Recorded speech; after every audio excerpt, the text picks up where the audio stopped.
রাসূল সাল্লাল্লাহু আলাইহি ওয়াসাল্লাম বলছেন, দুই মুখ যার, জাহান্নামে তার একটা হবে জাহান্নামের আগুনের জিহ্বা, তার জিহ্বাটা হবে জাহান্নামের আগুনের।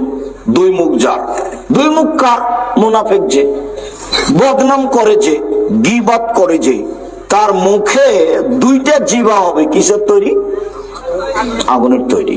রাসূল সাল্লাল্লাহু আলাইহি ওয়াসাল্লাম বলছেন যে আমাকে জিবরাইল উপরে নিয়ে যাচ্ছেন, দেখি অনেক মানুষ তাদের নখ গুলো হচ্ছে তামার, বড় বড় নখ, তামার নখ দিয়ে মুখকে এইভাবে খামচে ধরছে, বুককে এইভাবে খামচে ধরছে, রক্ত বের করে দিচ্ছে, গোস্ত তুলে ফেলছে। তা আমি বললাম, জিবরাইল, ইন্না লিল্লাহি ওয়া ইন্না, এরা কারা? এরা কারা? এরা কারা জিবরাইল? এরা কারা?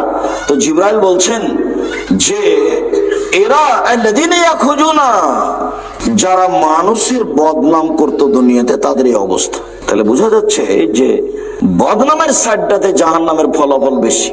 বদনাম, গীবত, পরনিন্দা এই সাইডটাই বারবার ঘুরে আসছে জাহান্নামের পথের, জাহান্নামে মানুষ যাবে। রাসূল সাল্লাল্লাহু আলাইহি সাল্লাম বলছেন যে আমার দুই হাত ধরে দুইজন ফেরেশতা নিয়ে চলে যাচ্ছে আমাকে। তো হঠাৎ দেখি একটা লোক বসে আছে, একটা লোক দাঁড়িয়ে আছে।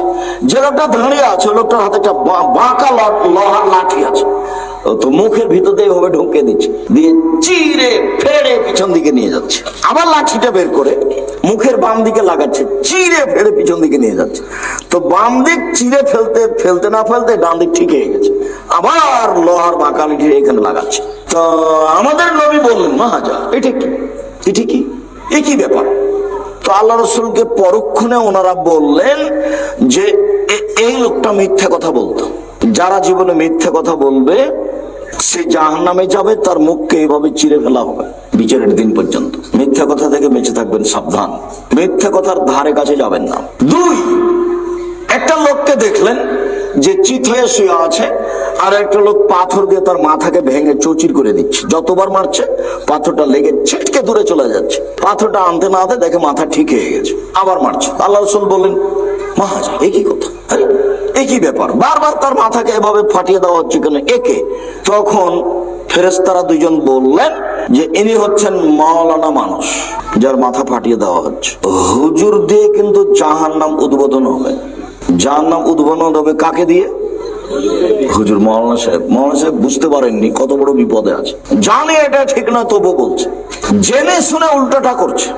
ও নিজেই কোরআন মাজিদ পড়ে না, দোকানে বসে মানুষের সাথে আড্ডা পিটে, অথচ আলেম মানুষ। এর মাথাটাকে ফাটিয়ে চৌচির করে দেওয়া হচ্ছে। জিবরাইল বলেন ইনি হলেন মাওলানা মানুষ, কোরআন হাদিস জানে কিন্তু আমল করে না।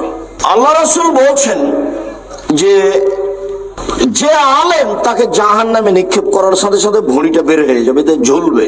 তো ভুঁড়িটা নিয়ে ঘুরতে থাকবে জাহান্নামে। গরুর পায়ে ধান মারার সময় গরু যেমন ঘুরে, তো জাহান্নামের ওখানে জমা হবে। জমা হয়ে বলবে, মালাক হুজুর, কি ব্যাপার?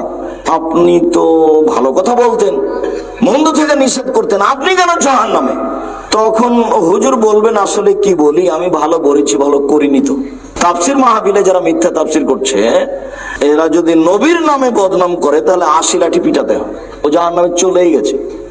আমার বুঝে ওমর রাদিয়াল্লাহু তাআলা আনহু বেঁচে থাকলে শতকরা ৯৫ জন বক্তার আজীবন জেল হতো, যারা কোনোদিন বেরোতে পারতো না। শতকরা ৯৫ জন বক্তা হবে। এরা বক্তা নয়, মিথ্যুক। আপনি অযথা টাকা পয়সা তাফসির মাহফিলের নাম দিয়ে কত টাকা উঠিয়ে আবার সদস্য করে চালু করেছেন তাফসির মাহফিল। একজন মিথ্যুক লোককে নিয়ে এসে জাতির সামনে তাফসির করে নিলেন। খুব কঠিন অবস্থা, একদিন জবাব দিতে হবে। আমি চাঁপাইনবাবগঞ্জের মানুষ, আমি চাঁপাইনবাবগঞ্জের লোককে ভালোবাসা দিয়ে জানিয়েছি আমার সাথে বিরোধিতা করে কোনো লাভ হবে না। আমি আব্দুর রাজ্জাক বিন ইউসুফ জাতি কোরআন হাদিসের ব্যাপারে ফাঁকি দিনি। জাতির যদি রাস্তাঘাট করে দিতে না পারি, জাতির যদি স্কুল কলেজ করে দিতে না পারি, আমি জাতিকে ধর্মের নামে ফাঁকি দিব না। ফাঁকি দিয়ে পরকাল হারাতে রাজি নই।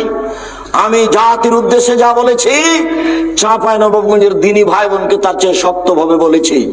নিজের জন্য যেমন বাঁচতে চাই, চাঁপাইনবাবগঞ্জের মানুষ হিসেবে আমার দ্বীনি ভাই বোন যারা আছে সবকে নিয়ে বাঁচতে, এটা আমার জোরালো দাবি। তাতে আমি বলেছি, আমার উপরে অনীহা না করে তুমি কথা বলো না, বরং আমার ভালোবাসা নিয়ে তুমি কথা বলো। তাফসির মাহফিল করলে আমার কাছেই পরামর্শ নাও। একটা লোক মারা গেছে, তাকে কি করতে হবে আমার কাছেই পরামর্শ নাও। আমি আব্দুর রাজ্জাক বিন ইউসুফ কোরআন হাদিস সব জানি, এ কথা আমি বলি না। আমি 34 বছর থেকে শিক্ষকতা করি, বুখারী মুসলিম পড়াই। আমি 26 বছর থেকে 2 হাতে ফতোয়া লিখছি, ফতোয়া আমি বুঝি। 6 বছর থেকে আমি ফতোয়া বোর্ড পরিচালনা করি। আমি 32 বছর থেকে জাতির সামনে বক্তব্য দিচ্ছি। আমি কলমে বই পুস্তক লিখি। আমি চাঁপাইনবাবগঞ্জের ঘরের মানুষ। আমি আমার চাঁপাইনবাবগঞ্জের লোকের দিনী বোনের সাথে অহংকার করি না। আমি আপনার ভাই, আমি আপনার চাচা, আমি আপনার বাপের স্থানে আছি, আমি আপনার ভাইয়ের স্থানে আছি। আপনি আমার দিনী বোন, আপনি আমার দিনী ভাই। আপনাকে আমি বলছি, আমি আব্দুর রাজ্জাক বিন ইউসুফ, আপনি শরীয়তের ব্যাপারে আমার কাছে আশ্রয় নেন, আপনাকে আমি সঠিকটাই বলবো ইনশাআল্লাহ। আমার এই দাবির জবাব বিচারের মাঠে আমাকে দিতে হবে না, আপনাকে দিতে হবে। আমি আব্দুর রাজ্জাক বিন ইউসুফ ঘরের মানুষের উপরে হিংসা করে আপনি এগুলি করলে বিচারের মাঠে জবাব দিতে পারবেন না। এলাকায় এলাকায় গিয়ে মহিলাকে বক্তব্য দিতে হবে, পাড়ায় পাড়ায় গিয়ে মানুষ মারা গেলে সে বাড়িতে ঢোকে হাত তুলে দোয়া করতে হবে, এ করতে হবে, সে করতে হবে। বুবু 20 বার বিসমিল্লাহ পড়লে বুবু এইরকম হবে। বুবু মাগরিবের নামাজের পরে 4 রাকাত সালাতুল আওয়াবিন পড়লে বুবু জান্নাত হবে, বুবু জাহান্নাম হবে। জান্নাত হবে না বুবু, জাহান্নাম হবে।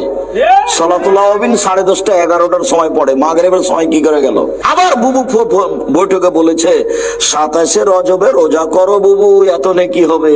বুবুকে এখন বলতে হবে, বুবু 27শে রজবে রোজা রাখলে বুবু জাহান্নাম হবে। এইভাবে বলতে হবে। রজব মাসে রোজা করা যাবে কিনা? আমি আব্দুর রাজ্জাক বিন ইউসুফ আপনার দিনী ভাই, আপনি আমার দিনী বোন, আপনি এখানে আশ্রয় নেন, আপনার জন্য ভালো হবে। বিশ্বাস করুন, আমি ধর্মের নামে জাতিকে ফাঁকি দিতে রাজি নই। বিশ্বাস করুন, আমি ধর্মের নামে জাতিকে ফাঁকি দিতে রাজি নই। আমি বিশেষভাবে চাঁপাইনবাবগঞ্জের দিনী ভাই বোনের কাছে খুব কাছের মানুষে বসবাস করতে চাই। শরীয়তের ব্যাপারে আমি চাঁপাইনবাবগঞ্জ জেলার প্রত্যেকটা বাড়ির আমি একজন সদস্য হিসাবে আমি বাঁচতে চাই। এটা আমার দাবি। ধর্মের ব্যাপারে সঠিক কথা বলতে পারি, বলবো, এই সুবাদে আমি আমার দিনী ভাই বোনকে বলছি। রাসূল সাল্লাল্লাহু আলাইহি সাল্লাম বলছেন, ওই যে একটা গর্তে পুরুষ এবং নারী এইভাবে জমা হয়ে উলঙ্গ অবস্থায় জ্বলছে, ধাঁধা ধাঁধা ধাঁধা করে উপরে চলে যাচ্ছে, আবার নিচে আসছে, আবার উপরে যাচ্ছে, উলঙ্গ অবস্থায় জ্বলছে। তো আল্লাহ নবী বলছেন, এ কি ইন্না লিল্লাহি ওয়া ইন্না, এ কি কথা? তো আল্লাহ রাসূল বলছেন, অহমুজনাতা জাওয়ানি, ওরা ব্যভিচার, জেনা, যারা জেনা করেছে তাদের অবস্থা হবে এই, উলঙ্গ অবস্থায় থাকবে, একসাথে জমা ধরে থাকবে, জাহান্নামে জ্বলবে। তওবা করলে ক্ষমা হবে ইনশাআল্লাহ। নিরাশার কিছু নেই।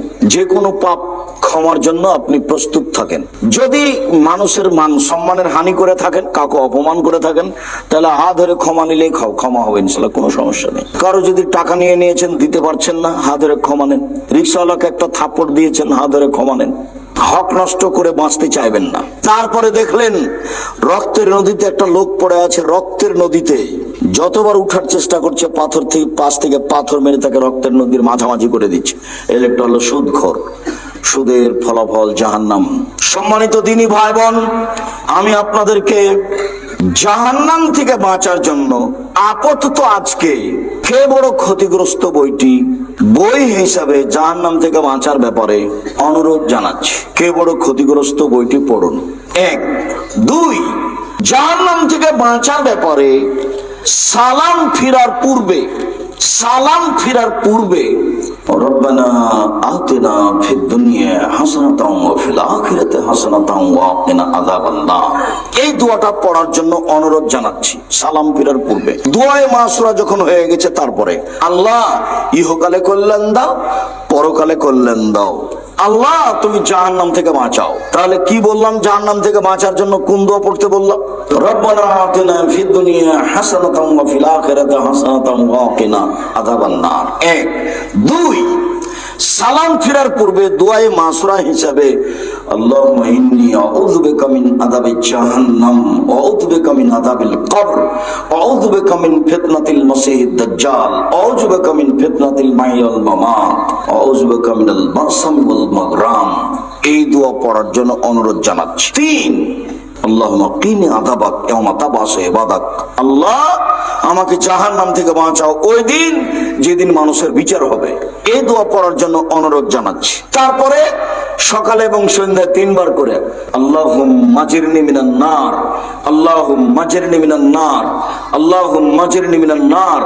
আল্লাহ তুমি আমাকে জাহান্নাম থেকে বাঁচাও, আল্লাহ তুমি আমাকে জাহান্নাম থেকে বাঁচাও, আল্লাহ তুমি আমাকে জাহান্নাম থেকে বাঁচাও। যদি আপনি সকালে 3 বার বলেন, বিকালে 3 বার বলেন, তো জাহান্নাম পাল্টা আল্লাহকে বলবে, ও যখন আমার থেকে বাঁচতে চাচ্ছে তুমি বাঁচিয়ে দাও, ও যখন আমার থেকে বাঁচতেই চাচ্ছে তুমি তাকে বাঁচাও, তুমি তাকে বাঁচাও। এইটা পড়তে অভ্যাসী হবেন। আল্লাহুম্মা জিরনি মিনান নার, আল্লাহুম্মা জিরনি মিনান নার, আল্লাহুম্মা জিরনি মিনান নার। আর বাপ মায়ের, শ্বশুর শাশুড়ি, আত্মীয় স্বজনের, গ্রামবাসীর কবরস্থানে গিয়ে হাত তুলে দোয়া করবেন ব্যক্তিগতভাবে। ওখানে জানাজার যেটা দোয়া, সেই দোয়াটা পড়বেন। এমনি যেটা পড়বেন, আসসালামু আলাইকুম আহলাদ দিয়ারে মিনাল মুমিনিনা ওয়াল মুসলিমিন, আসসালামু আলাইকুম আহলাদ দিয়ারে মিনাল মুমিনিনা ওয়াল মুসলিমিন। হে মুসলিম পুরুষ নারী, তোমাদের প্রতি আল্লাহর পক্ষ থেকে শান্তি নিরাপত্তা অবতীর্ণ হোক।